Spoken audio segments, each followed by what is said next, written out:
Keep joking. Let me tell you something. In this video, I'm going to discuss what I see as the most significant quote from each season of The Sopranos and why it stands out to me.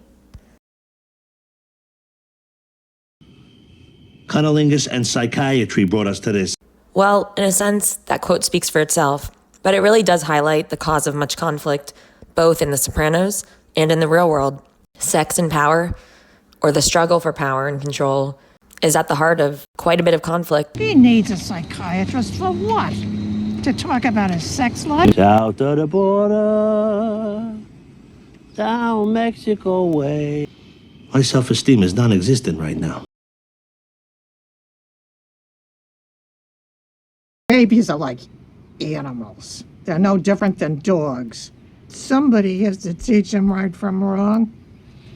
Livia was happy with her kids when they were little babies because they were just literal extensions of her, but not separate individuals with their own thoughts and ideas, as Janice later tells Carmella when reflecting on a session that she had with Sandy. That when we were babies, everything was fine. But Ma couldn't stand that as her babies got older, they separated from her. But up until the very end, Livia was going to say she gave her life to her children on a silver platter. She was going to be the victim here. No, they stick you away somewhere and they forget you ever existed. The world is a jungle. If you ask me, I did a pretty damn good job. Hold this from a slice of gabagool. Dr. Melfi highlights for Tony the importance of moments like this, like when she talks about Proust's Madeleines. He took a bite of a Madeleine. It's a kind of a tea cookie he used to have when he was a child. And that one bite unleashed a tide of memories of his childhood and ultimately of his entire life. You ought to turn that one link there. Steak's done. You think so? It keeps cooking even if it's off the flame. And also the thought that someday you might be called upon to bring home the bacon. No one here! Take your dinner! Poor you. I didn't just meet you.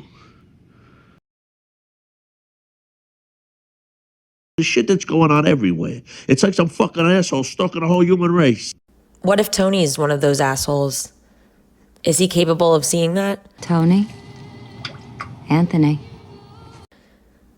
Dr. Melfi sort of hints at that when she says, "You've caused much suffering yourself, haven't you?" Friend of the family. Little boy. Gets shot with an arrow.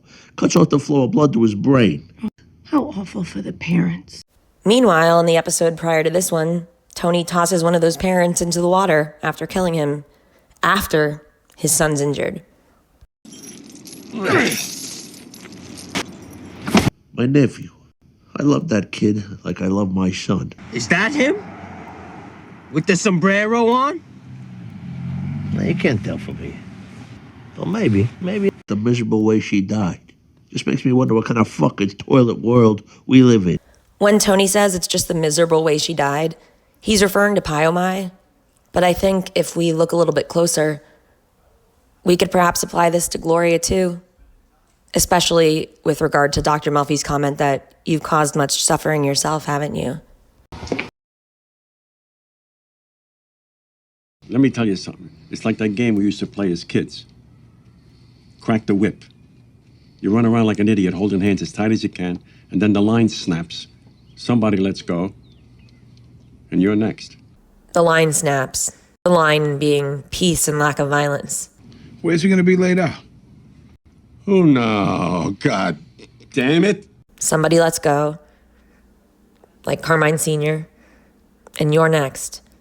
And by you, we mean Lorraine Caluzzo, Joey Peeps, Angelo Gareppi, Billy Leotardo. The list goes on. Carmen, I was finishing my drink.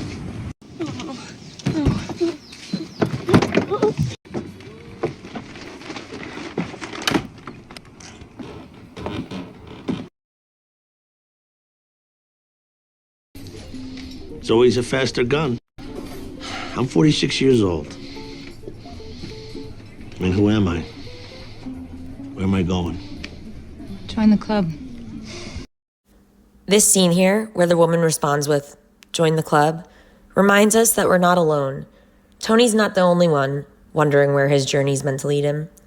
Of course, you can imagine his identity crisis is really on full blast while he's kind of in between one world and the next. But it highlights this idea that nobody, no matter who you are, whether you're on the lowest rung of the totem pole or the boss of an organized crime family, life is often a strange and very mysterious journey. And we can see that highlighted in the lives of many characters on The Sopranos beyond Tony, and in season 6A particularly. What? It's not in your nature. You don't know anything about me.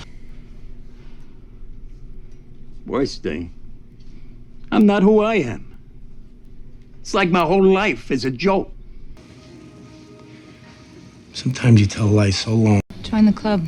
It makes me think back to Tony and Dr. Melfi's therapy session back in Calling All Cars, when she says, When we're not constantly having to put out fires, we can really delve into who you are and what you're really after. I mean, yeah, our line of work, it's always out there. You probably don't even hear it when it happens, right? You probably don't even hear it when it happens, right? That comes into play the very next episode with Syl and Jerry Torsiano. My estimate historically, 80% of the time it ends up in a can like Johnny's shack. Or on the embalming table at Corzarelli's. But a Sangiovese, we had a Quattro Gatti. Tonight you...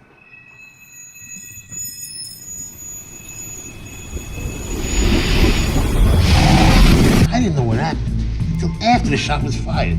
Fucking weird. We can also think about Made in America. We probably didn't even hear the shot that led to that quick cut to black for Tony. Or maybe it's just the show ending, but nobody told us, okay, this is the end. It just ended. We didn't even hear it before it happened. We didn't get to wrap things up nice and smoothly with everything figured out. That's not how it works there. Overall, I'd say these quotes are not just significant for the particular season that they're set in, but for the series as a whole. Various themes, issues, things that you can apply to maybe just Tony Soprano, but perhaps all of the characters. Nnilingus and psychiatry brought us to this. Babies are like animals. All this from a slice of gabagool.